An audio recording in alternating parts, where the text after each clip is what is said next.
Whether you've been mining, there's been a grind.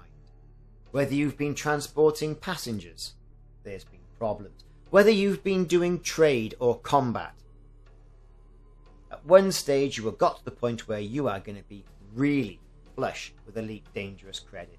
You're going to be flush with the cash. Now, before it used to be a point, what ship will I buy? What add-on shall I buy? Now, if you've got 5 billion credits or more, you can get yourself out there and buy yourself a fleet carrier. Now, will you buy one? That's a question only the individual commander can answer. I myself thought, I'm not going to buy one of those. Now I'm scratching around as to where to find a fleet carrier to buy. There are several ports available to go and find a fleet carrier.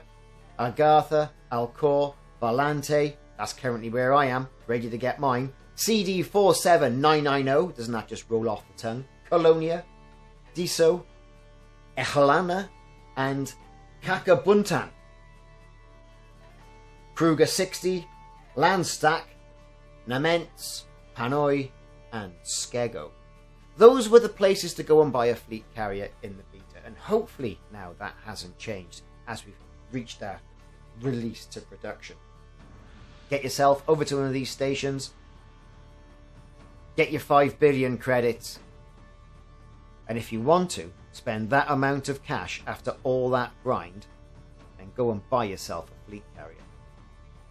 Now, from where we first hit our screens, the fleet carrier has gone through a bit of a transformation. Yes, there's still 5 billion credits, and that's a lot of money. The jump range, however, has been extended. You get more bang for your buck. The tritium that your fleet carrier uses to move about, your fuel, will get you jumping further.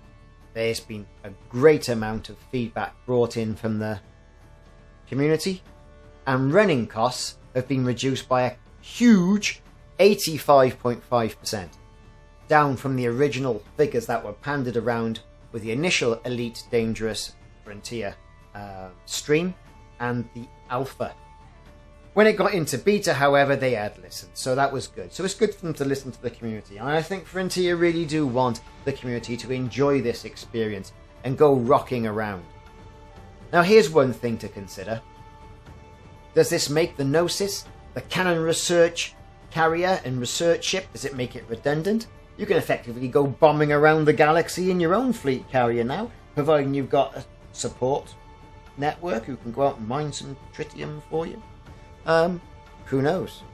I think this is going to open up the galaxy, and I think it's going to be a wonderful thing to consider.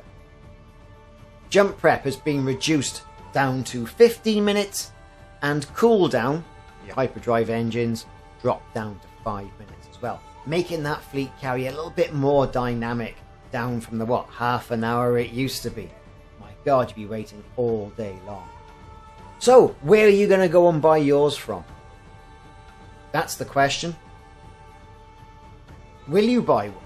Will you prefer to keep all that money ready for Odyssey? Who knows what Odyssey's many in-game money requirements are going to put on the player. We could be all back out grinding the same old Boran rings over and over again to buy more and more in-game add-ons. Now we know Odyssey is going to be a paid upgrade. It's there on Steam. More news as it breaks there. But back onto fleet carriers. It's going to be interesting.